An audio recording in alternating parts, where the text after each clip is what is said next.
Seja bem-vindo você que acompanha mais um programa do Humanos por Direito. Hoje vamos conversar sobre um acontecimento recente, a tragédia ambiental de Mariana, em Minas Gerais. Para repercutir sobre a questão, está conosco o professor da Unicruz, mestre em Direito e doutorando em Educação Ambiental, Domingos Benedetti.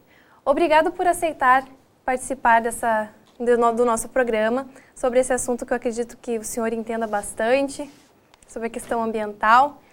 Então, para começar o nosso programa hoje, esse desastre ambiental de Minas Gerais foi considerado um dos maiores desastres ambientais que já aconteceu tanto em Minas Gerais como no Brasil.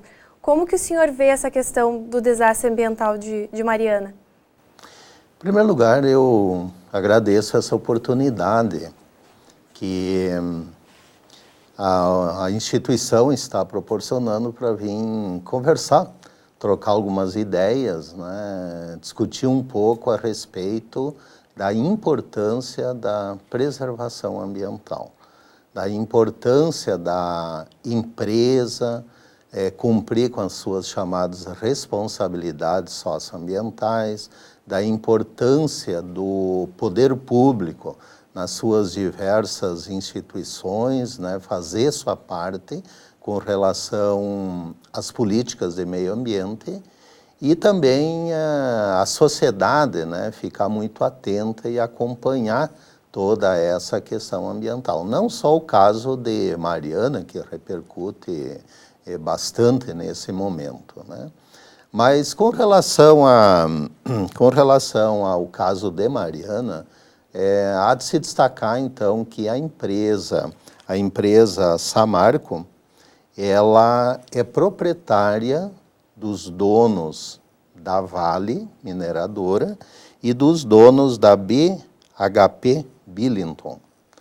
Portanto, essa empresa ela é uma subsidiária que ela presta serviços à Vale Mineradora, que todo mundo sabe, né, que a Vale Mineradora ela foi uma empresa estatal, né, que foi privatizada pelo então presidente Fernando Henrique Cardoso, né, por ocasião do seu mandato presidencial. Então, a partir daí, a Vale do Rio Doce, que era uma empresa estatal, ela passa a ser uma empresa privada denominada de Vale. E a Vale, então, é uma das proprietárias dessa empresa Samarco, né, que está, nesse momento, respondendo diretamente a essas questões aí. O senhor acredita, então, obviamente não é só a Samarco que tem essa questão da responsabilidade. Os fiscalizadores que deveriam acompanhar toda essa questão da responsabilidade socioambiental, eles também têm uma grande responsabilidade no que aconteceu? Nesse momento, assim, é muito difícil a gente, digamos, identificar ou atribuir responsabilidades ao poder público, porque a gente não sabe exatamente em que situação se encontrava o processo de licenciamento, né, dessa barragem e as vistorias, as auditorias, as perícias ambientais realizadas pelo poder público. Mas, considerando que tudo estava em perfeitas condições, né, digamos, do ponto de vista da legislação, eu não tenho dúvida que a responsabilidade ela vai recair, né, para a empresa Samarco e também para o poder público licenciador. Agora, há de se verificar essa questão, como eu abordei. Por quê? Porque se trata da chamada responsabilidade socioambiental que a empresa ela tem por decorrência do artigo 170 da Constituição Federal de 1988 e também da responsabilidade solidária que o novo Código Civil estabelece em relação ao poder público, né? Então, essa é uma questão assim, importante de se debater nesse momento, porque o fato aconteceu, é um fato de repercussões internacionais, né? Existe um número muito elevado de vítimas, né? Tanto do ponto de vista da perda dos seus bens, quanto do ponto de vista dos óbitos que ocorreram, né? E tanto do ponto de vista daquelas situações em que proprietários ribeirinhos, por exemplo, a represa ou ribeirinhos ao Rio Doce, que foi diretamente atingido, eles terão as suas atividades econômicas paralisadas a partir daqui. Então, também esse aspecto há de se discutir, quem é que vai responder por isso. Porque houve um dano, né? Houve uma tragédia com repercussões humanas, ambientais e econômicas, né? Então, o fato é tanto o poder público, né, responsável, quanto as promotorias, quanto o próprio judiciário, terão que definir essa questão das responsabilidades. Identificar quem é responsável por o quê, né? Então, esse é um fator, assim, extremamente importante nesse momento. Em relação aos danos causados aos moradores locais, porque não foram só aqueles que viviam ao redor, foi parar a lama lá no Espírito Santo, foi parar a lama, está desaguando no mar. Esse dano que foi causado, não só aquilo, mas aqueles que foram causados, a fauna, a flora, aos moradores locais. Como que o senhor define esse cenário de perda para o Brasil? Olha, em termos de danos ambientais, eu diria assim que são danos irreparáveis. Eu não tenho dúvida em afirmar que o status quo do equilíbrio ambiental desses espaços, né, que foram atingidos, isso poderá levar séculos para a recuperação, se é que vai haver recuperação. Porque trata de um produto poluente, né?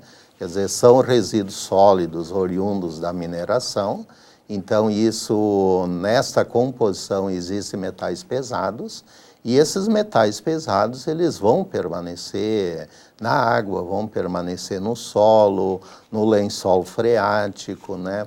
Vai passar para as gerações futuras de animais, plantas, e por sua vez vai chegar ao corpo humano, né? Então isso é uma questão assim muito complexa e muito difícil de se quantificar esse dano nesse momento. Mas o fato é que aconteceu. E eu diria assim que, no mínimo, o princípio da precaução e o princípio da prevenção, são princípios do direito ambiental, eles não foram respeitados, eles não foram levados em consideração nesse empreendimento, né? Porque se nós analisarmos assim, ó, só o fundo da barragem, ele não estava revestido. Então, significa que todo esse tempo, que provavelmente são décadas de existência dessa barragem, esse produto depositado, ele acabou caindo e atingindo o lençol freático da região, né?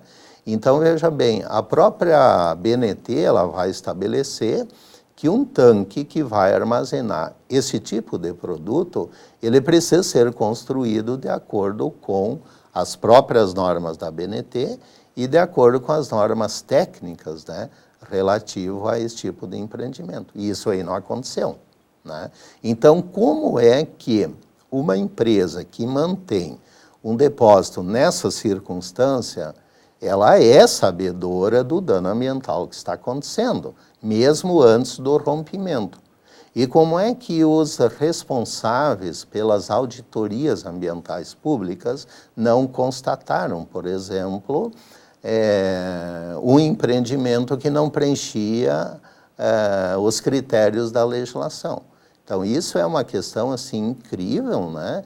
E por isso que hoje, analisando a questão, qual é a conclusão que se tira? Que esse acidente ele foi anunciado. Esse acidente ele seria uma questão de tempo, né, para acontecer. E aconteceu da pior forma possível, porque, na verdade, a contaminação ambiental já estava acontecendo antes do rompimento da barragem, né? Então... Essa questão da destinação de resíduos de uma mineradora, haveria uma outra forma de destinação para esses resíduos que resultam da mineração? O que a legislação ambiental, as normas técnicas da ABNT, né, e a própria técnica da engenharia vai estabelecer? Que esse tanque, essa barragem, deveria ser construída com revestimento, de acordo com o que determina a legislação, e esses resíduos, eles teriam que ter passado por um processo de transformação, de purificação, para quando chegar a um ponto ideal, ser jogado ao meio ambiente.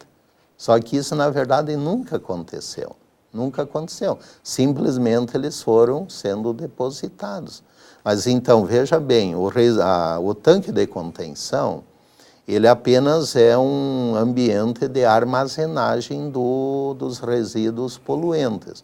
Mas esses resíduos poluentes, eles têm que passar por um processo de purificação, porque chega um determinado momento que enche a barragem, a mineradora continua produzindo resíduos líquidos poluentes, então aquele produto armazenado, ele precisa ser reciclado, ele precisa ser purificado, para posteriormente ser jogado ao meio ambiente, né? Quando não existe mais o perigo do dano. Só que isso a gente não tem notícia que estava acontecendo, né? Por mais que consiga se recuperar parte do que foi perdido, a gente nunca vai conseguir recuperar a dignidade dessas pessoas que foram tiradas. Não só calculando o dano ambiental, mas o dano à pessoa, a agressão à dignidade humana dessas pessoas que viviam num local e sem aviso prévio foi tirado tudo que elas tinham. Casa, seus trabalhos, a economia deles foi tirada. Como que o senhor avalia essa situação? Nem sempre, do ponto de vista econômico, é avaliado o ponto de vista humano. Isso é um problema sério que nós temos. Nem sempre isso é avaliado. E nesse caso aí, me parece que não foi absolutamente levado em consideração a dignidade da pessoa humana. Então, por isso que em questões de meio ambiente, não podem ser levado em consideração só o aspecto econômico, só o aspecto da produção de renda, só o aspecto da produção dos tributos voltados ao Estado.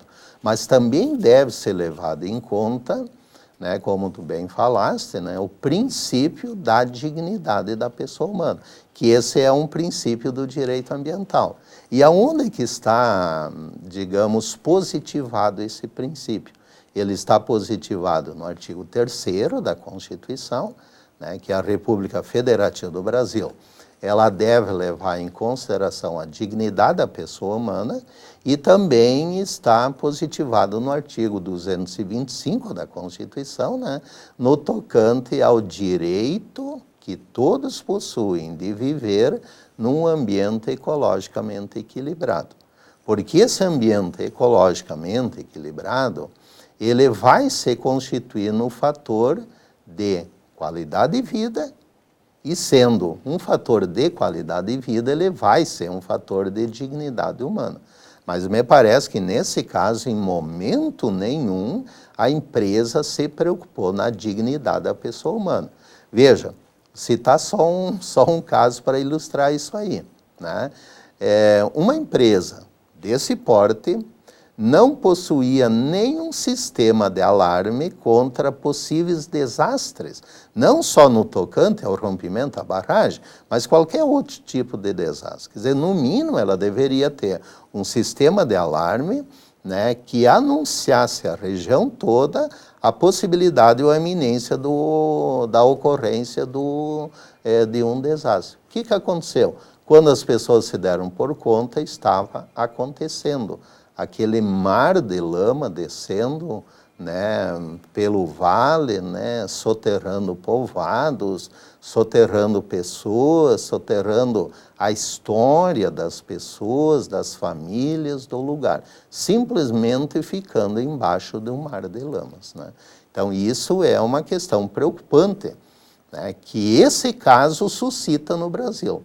Quer dizer, o empreendimento é necessário, a economia é necessária, a renda é necessária, mas nós temos, acima de tudo isso, a dignidade da pessoa humana. Isso deve ser levado em conta, né? Porque o meio ambiente não é propriedade de ninguém, não é propriedade nem do Estado, né? Ele é um bem de uso necessário à vida humana. Então, a vida humana, ela sempre vai aparecer em primeiro lugar. E isso deve ser respeitado pelo empreendedor privado e pelo próprio órgão público, né, que faz, ou deveria fazer, a chamada gestão ambiental, né?